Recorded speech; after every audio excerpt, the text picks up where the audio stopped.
selamat pagi Bapak.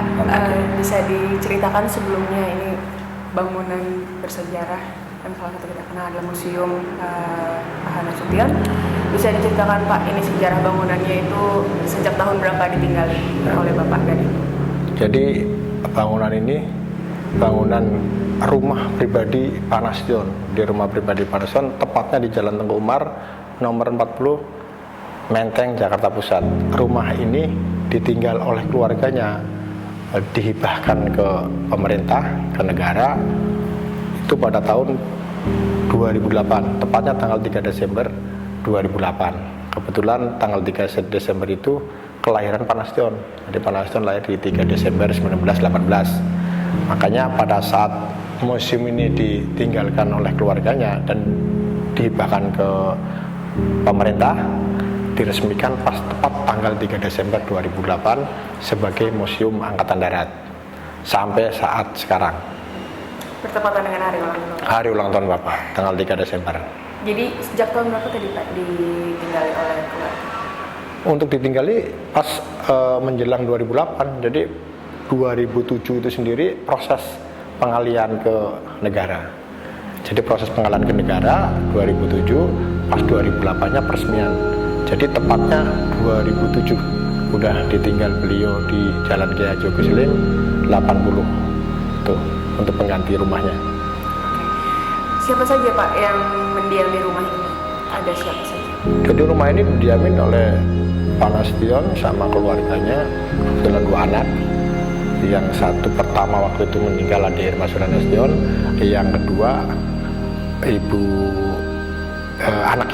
anak yang pertamanya Ibu Yanti, anak yang keduanya Derma. Kebetulan Derma meninggal pada saat kejadian G30 SPKI, termasuk 2 ajudan Mayor Ramdhani dari kepolisian 1 dan ajudan kedua Letnan 1 Pertendian yang pada saat itu jadi korban G30 SPKI juga karena mirip dan sosok seperti Pak Nasution.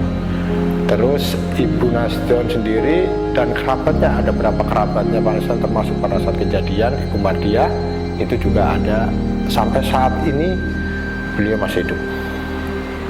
Ada berapa ruangan sih Pak?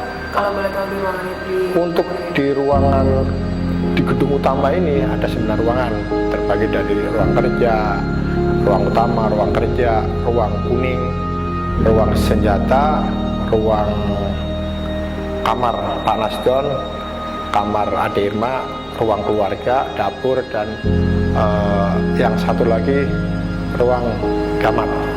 Jadi ada 9 ruangan. Ada 9 ruangan. Nah tadi kan sempat disampaikan bahwa ini adalah rumah pribadi begitu ya Pak ya. Tapi ada beberapa sumber yang mengatakan kalau Bapak lebih sering bekerja di rumah pribadi ketimbang di rumah dinas. Itu bisa dijelaskan Pak? Ya betul. Memang sumber itu kita benarkan bahwa Pak Nasution sendiri mempunyai ruang kerja. Nah, kebetulan yang kita ini ruang kerjanya ini, beliau selalu menuangkan pemikirannya di meja ini, di ruangan ini, bahkan berseragam.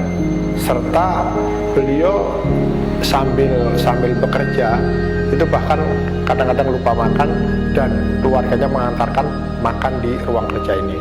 Terbukti dari 77 judul buku yang ada di belakang saya ini itu hasil pemikiran Pak Nasution. Oke, itu buku-buku yang dibuatnya itu apa saja Pak? Seputar politika, militer atau?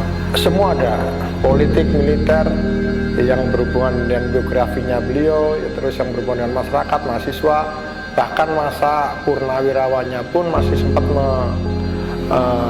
jadi menulis buku 3 jilid. Jadi judul bukunya mengawal nurani bangsa. Jilid 1, jilid 2, dan jilid ketiga. Bahkan yang masih digunakan sebagai akademi militer yang di US, Amerika Serikat, untuk militernya itu ada namanya judul Pokok-Pokok Gerilya. Itu sampai sekarang masih digunakan. Buku Pak Nasution. Jadi memang orang gerilya beliau.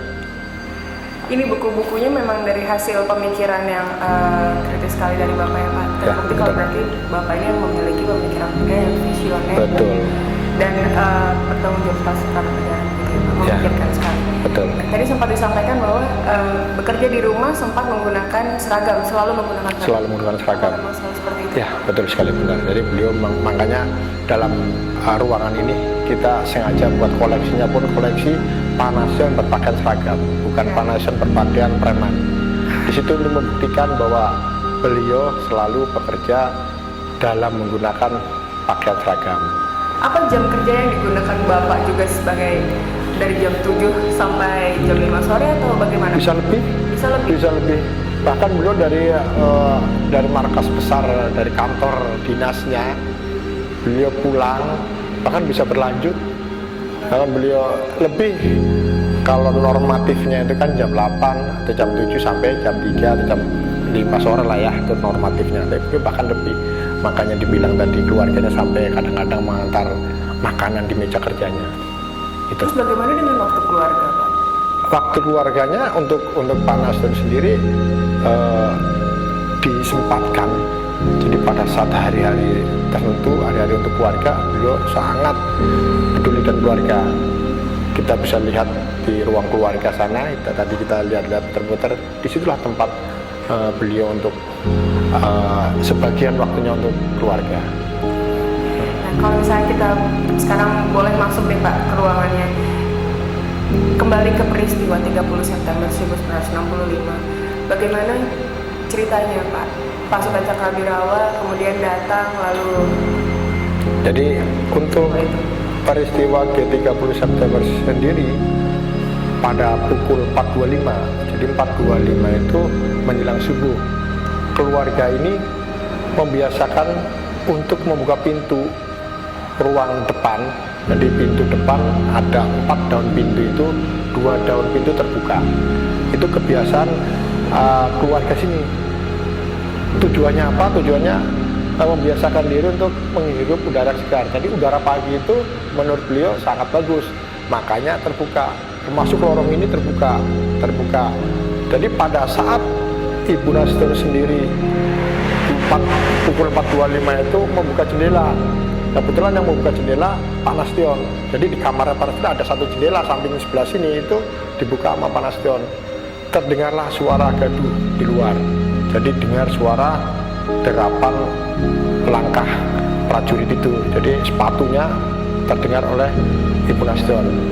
Dari situ Ibu Nastion sendiri langsung melihat, jadi mengintip lewat pintu kamar.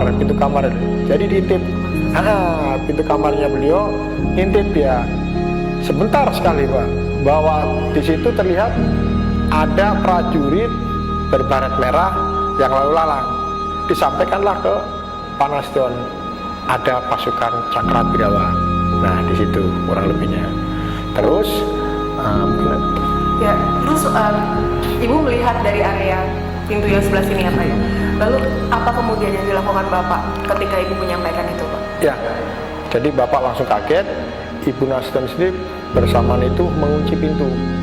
Jadi mengunci pintu kamarnya, dikunci. Selang berapa menit kemudian pasukan Cakrabirawa sudah ada di depan pintu. Jadi kurang lebihnya menurut informasi dari Ibu Nastion ada 5 orang ya, kurang lebihnya 5 orang prajurit pas di depan pintu. Diketok, tidak dibuka, akhirnya didobrak sampai pintu itu kan pecah.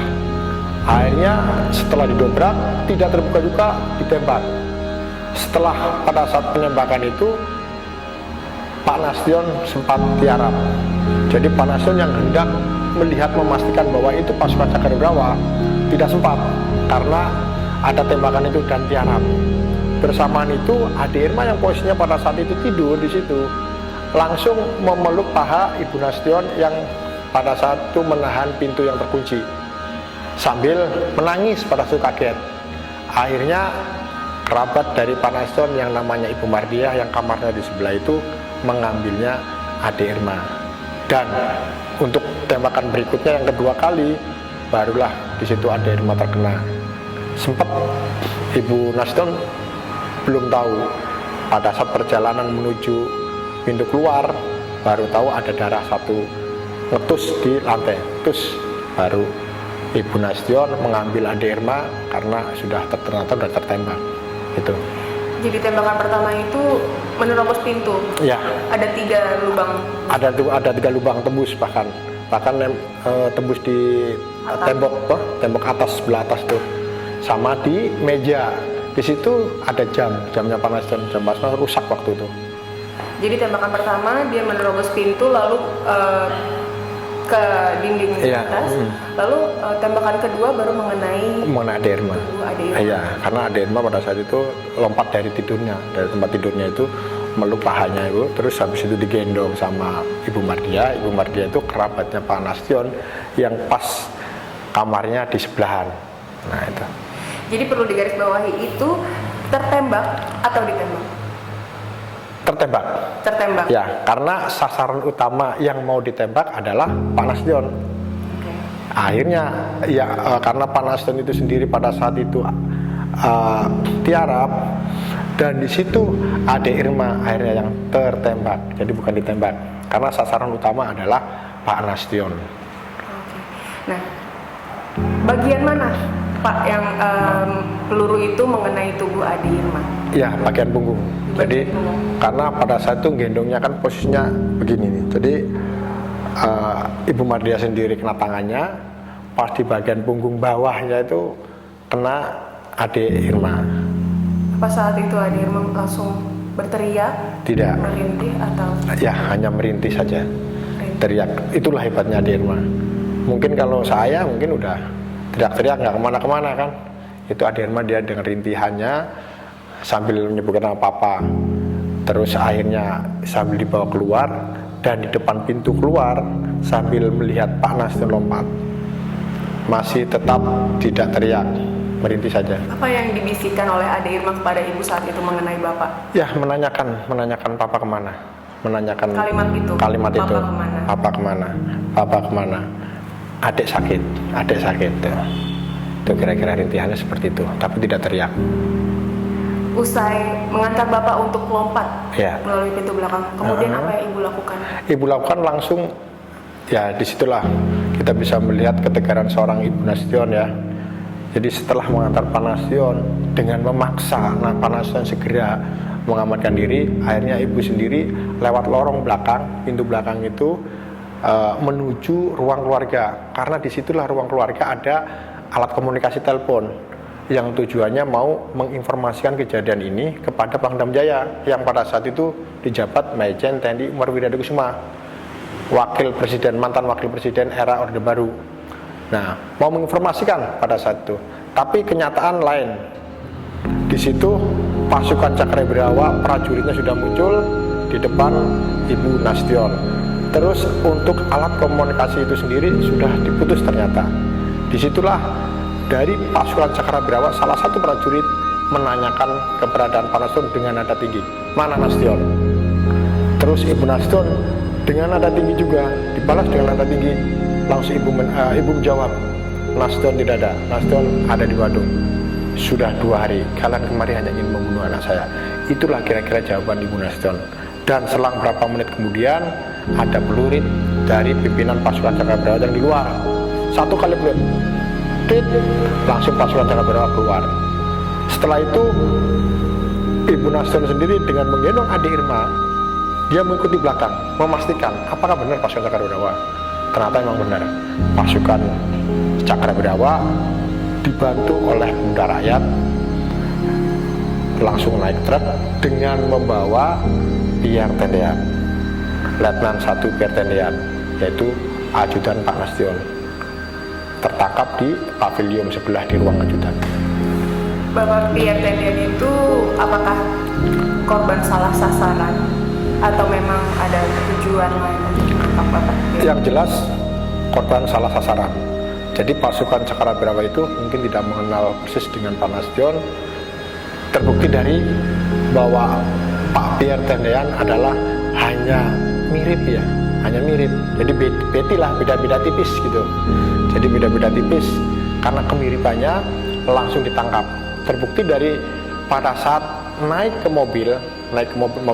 truknya pasukan Cakrabrawa itu tidak ada reaksi apa-apa, tangkap, masukkan lubang buaya. Bahkan untuk sejarah mengatakan di sana ketahuannya setelah diangkat dari lubang buaya. bahwa itu pasukan, bahwa itu bukan Pak Nasution. Nah, Pak Nasution selamat di Kedubes Irak sampai akhirnya diambil oleh pasukan Kostrad pada saat itu dan diamankan di Makostrat.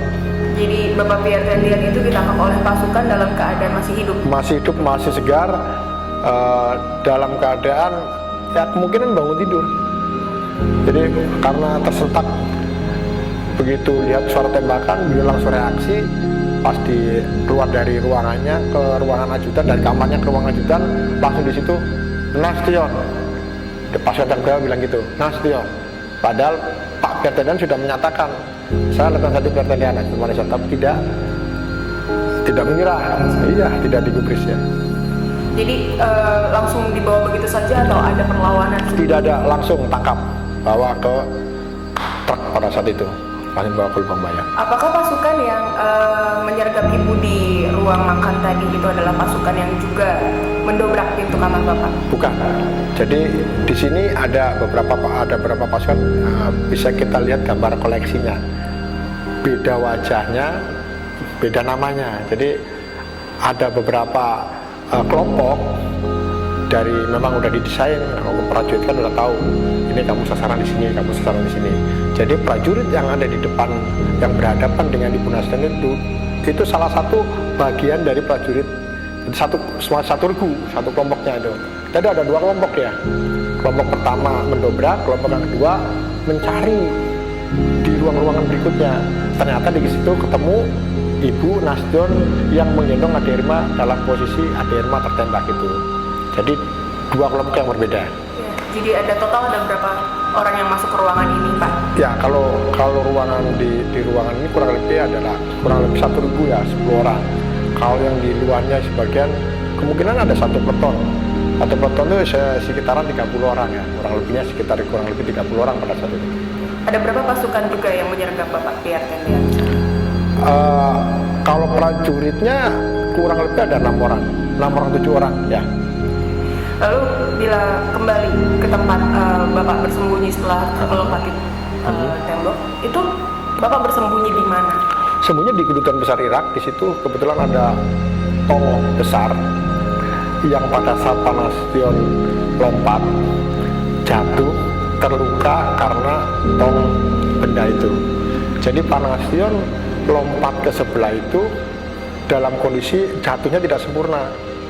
Karena apa? Karena pada saat Pak Nasution lompat naik ke dinding tembok itu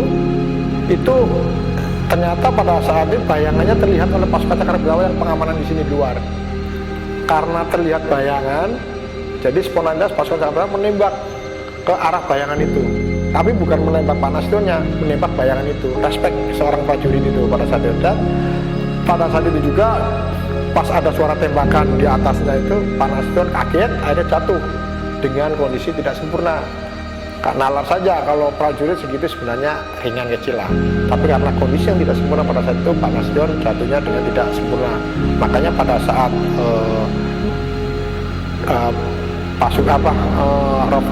revolusi disemangatkan di Besar Angkatan Darat, Pak Nasution memberi sambutan terakhirnya menggunakan tongkat kruk 2 itu, karena dalam kondisi memang kakinya 2 terbentur, terkilir dua-duanya.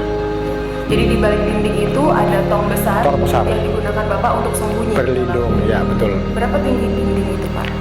Kalau dinding ini kurang lebih 1,20 meter, 1,20 meter lah, kurang lebih 1 meteran lah. Nggak terlalu tinggi. Ya. Setelah pasukan itu pergi membawa Bapak Pierre Tendian, lalu bagaimana dengan nasib Bapak yang ada di sana? Sampai kapan beliau bersembunyi di sana? Dalam waktu dekat setelah ini gerakan ini sangat singkat sekali. Begitu ini pasukan ini, suasana sudah dikuasai Kostrad pada saat itu, langsung Pak Nasution diamankan di Makostrat. Jadi diambil oleh pasukan Kostrad, diamankan di Makostrat. Siapa yang menghubungi pasukan Kostrad? Ibu Nasution. Jadi Ibu langsung menyampaikan bahwa Bapak aman, keberadaannya ada di sebelah di Kedutaan Besar Irak. Akhirnya dalam kondisi Pak Nasution tidak sempurna juga, itu dalam perjalanan Pak Nasution tidak kayak seorang jenderal, dia tetap masih berlindung mengamankan diri. Ya dengan kata lain masih tidur di mobil. Nah, bagaimana caranya Ibu menghubungi orang untuk menyelamatkan Bapak, sementara alat telekomunikasi sudah terputus. Ya, lewat ajudan. Ya, lewat ajudan menyampaikan ke pimpinan Kostrad pada saat itu Pak Harto ya. Langsung disampaikan bahwa Pak Nasution ternyata masih aman ada di Kedutaan Besar Irak. Dalam beberapa informasi yang saya baca, itu penyelamatannya tongnya yang diangkat. Apa itu benar, Pak? Sebenarnya kalau tongnya tidak sih, cuman beliau itu memang pada saat itu merunduk ya, sampai bahkan tiarap merayap ya, sampai akhirnya di mobil masih tiarap beliau, tidak duduk seorang jenderal kayak gini. Jadi memang pada saat itu situasi yang tidak memungkinkan. Jadi sumber-sumber dari ibu sih seperti itu. Ya. Jadi penyelamatannya melalui tiarap. Ya, merunduk. Ya. Kemana? Ke arah Kostrad. Ke arah Kostrad. Ya, mau Kostrad di Gambir ya, depan stasiun Gambir itu. Bahkan ada koleksi kita punya koleksinya tempat tidur yang di Makostrad yang pada saat itu digunakan Panasonic, termasuk tongkatnya ada di ruang 7 itu. Jadi Bapak perawatan di sana? Ya, selama penyembuhannya. Sampai penyembuhan kurang lebih sampai 2 bulanan kurang lebih. Apa yang dilakukan setelah 2 bulan itu? Ya, konsolidasi. Jadi mengkonsolidasi dan Panasonic sendiri langsung menyampaikan bahwa kejadian ini sebenarnya kejadian yang tidak diinginkan. Kenapa anak buah saya jadi korban? Yang tadi bilang kudeta, mau dikatakan kudeta. Ya intinya konsolidasi lah, setelah kejadian itu konsolidasi intinya. Dan terus menjalani tugas? Ya, menjalani tugas seperti biasa. Lalu bagaimana dengan ibu dan adik Irma? Ibu dan adik Irma, ibu setelah melihat pasukan Cakrawirawa itu langsung merawat adik Irma di RSPAD selama 5 hari. Cuman karena kemungkinan Yang Maha Kuasa berkehendak lain, terus memang darah pada saat itu kehabisan darah. Nah, akhirnya Yang Maha Kuasa memanggilnya pada saat setelah 5 hari. Jadi 5 hari, pas 5 hari perawatan langsung menghembuskan napasnya. Akhirnya meninggal. Kuburannya tahu kan yang di Wali Kota Jakarta Selatan, hanya satu kuburan itu yang tidak digusur. Oh, bagaimana cara ibu membawa adik ke rumah sakit, Pak? Ya itu kalau itu langsung dari ada mobil kan banyak kerabatnya Pak Nasution itu, termasuk ajudannya kan masih ada tuh, langsung dibawa ke RSPAD. Ketika paginya langsung hari itu juga berangkat. Dan bagaimana dengan Ibu Yanti? Ibu Yanti pada saat itu masih anak-anak, masih sekitar usia 12 tahun. Ya pada saat itu sudah biasa. Ya sudah biasa seperti kayak usia 12 tahun, anak-anak belum berpikiran sampai ke arah sana. Taunya bahwa telah ada kejadian yang bapak rencananya diculik, terus adik Irma pada saat itu sekarat, istilahnya kena tembak, sampai akhirnya dibawa ke ini. Taunya hanya cuma tahu gitu, Ibu Yanti tahu seperti itu. Tahu persis kalau ada proses penembakan, tahu dia bilang. Dan sampai saat ini bisa mungkin ya sebagai narasumber lah sekarang lah, setelah Ibu Nasution meninggal lah, karena Ibu Nasution meninggal baru sih 2010. Setelah ini jadikan museum, beliau masih sempat ngantor di sini juga sambil ada beberapa yang harus disampaikan ke saya itu. Nah, ada satu yang tertinggal, Pak. Begitu pasukan Cakrawirawa datang, bagaimana dengan pengamanan di sini, Pak? Apa mereka disekap atau bagaimana? Ya, salah satunya ada 3 prajurit yang disekap. Jadi 3 prajurit yang disekap itu untuk menunjukkan ke ruangan berikutnya. Karena di gedung utama, termasuk di kamarnya Pak Nasution, itu tidak ada Pak Nasution. Jadi 3 prajurit itu sengaja disekap untuk menunjukkan ruang berikutnya, diarahkan ke ruang ajudan. Setelah di ruang ajudan, ternyata di sana ketemu Pak Nasution, tapi Pak Nasution bayangan. Ya, Pak Bertenian ternyata ketemunya, itu kira-kira. Nah, setelah kembali lagi ke makam adik Mas Suryana, di kantor Wali Kota Jakarta Selatan, mengapa tidak di Taman Makam Pahlawan, Pak? Apa Ibu sempat menyampaikan sesuatu mengenai hal tersebut? Ya, jadi untuk masalah Taman Makam Pahlawan memang sudah dibicarakan, tapi ketentuan ini kan pemerintah yang bisa menilai. Tetapi satu sisi bahwa memang disiapkan sebuah kuburan yang terdekat pada saat itu wali kota yang sekarang jadi wali kota Jakarta Selatan, memang disiapkan khusus Ade Irma, dan ruangnya juga lebih lebar di sana. Itu sementara dan sudah disampaikan ke pemerintah, tapi kenyataannya masih di wali kota situ di Jakarta Selatan ya belum menjadi pahlawan lah. Itu kan karena kan memang hanya imbas dari korbannya Pak Nasution. Istilah bahasa kerennya presenya Pak. Dari mulai dimakamkan hingga saat ini di sana. Ya. Tadi sempat disampaikan sementara di sana. Berarti ada kemungkinan akan dipindahkankah? Bisa juga yang kan siapa tahu keluarganya mengusulkan sosok anak kecil yang pada saat jadi kejadian G30 PKI yang akhirnya dipahlawankan. Bisa juga. Apa yang nggak bisa sekarang? Contohnya sekarang Pak Soeharto aja, sekarang kan masih diajukan, tapi masih belum bisa. Nah, bisa sementara siapa tahu nanti di tahun berikutnya atau di pemerintahan berikutnya seorang Ade Irma jadi pahlawan kecil, bisa. Dan kita berdoa dong. Lalu setelah penembakan 2 jenderal besar tadi, disebutkan ada 9. Ya. Apakah mereka juga merasakan hal yang sama, didatangi ke rumah lalu ditembak? Iya, sama. Jadi bahwa intinya pengambilan para jenderal yang dinyatakan pada saat oleh komunis yang waktu itu memang pasukan Cakradrawah yang pada saat itu kesasaran rumah-rumah prajurit, rumah-rumah jenderal, perlakuannya sama, semua sama, tangkap hidup ataupun mati, itu perintahnya. Jadi perintah itu yang disampaikan oleh Letnan Kolonel Untung untuk tangkap hidup ataupun mati. Sampai saat ini apakah masih ada keluarga yang datang ke museum ini untuk mengenang? Ya, kalau keluarganya kita kan ada hubungan emosional, jadi hampir tidak ditentukan, kadang-kadang 1 minggu, kadang-kadang 2 minggu ke sini. Bahkan kita menyiapkan ruangan kalau keluarganya, terutama Ibu Yanti yang masih hidup sekarang ya, memanfaatkan, kita siapkan di belakang ada. Lalu terakhir Pak, ya, untuk mengenang sejarah begitu, ada kalimat jas merah ya Pak? Ya, jangan sekali-sekali melupakan sejarah. Iya, betul.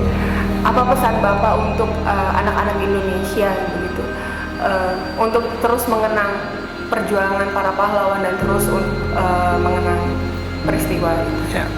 Yang jelas museum ini sengaja didirikan sebagai pertama untuk selain tempat rekreasi, adalah salah satunya adalah mengenang sejarah tadi jas merah itu. Jadi dan alhamdulillah dari setelah museum ini didirikan, yang akhirnya dulunya tidak tahu sampai sekarang jadi tahu, oh ternyata begini ya. Kalau saya lihat selama ini udah bermanfaat, dan saya himbau untuk adanya museum ini, baik anak-anak maupun remaja, bahkan orang tua, silahkan datang. Dan di sini terbuka untuk umum, tidak dipungut biaya sedikit pun. Jadi kita bisa menyampaikan bagaimana proses Pak Nasution kok bisa selamat. Terus bahwa museum ini didirikan juga benar, buat gerakan 30 September adalah ada. Ini bukti sejarahnya di sini, dan Pak Nasution bisa selamat pada saat itu. Ya. Terakhir Pak, menggelitik sekali. Dari tadi kita sebut pasukan Cakradrawah. Ya. Siapa itu pasukan Cakradrawah? Pasukan Cakradrawah adalah pasukan pengamanan presiden pada saat itu. Jadi pada saat itu untuk pasukan pengamanan presiden itu namanya pasukan Cakradrawah yang dipimpin oleh seorang letnan kolonel, namanya adalah Letnan Kolonel Untung. Ya, pada saat itu. Oke, terima kasih Bapak. Sama-sama.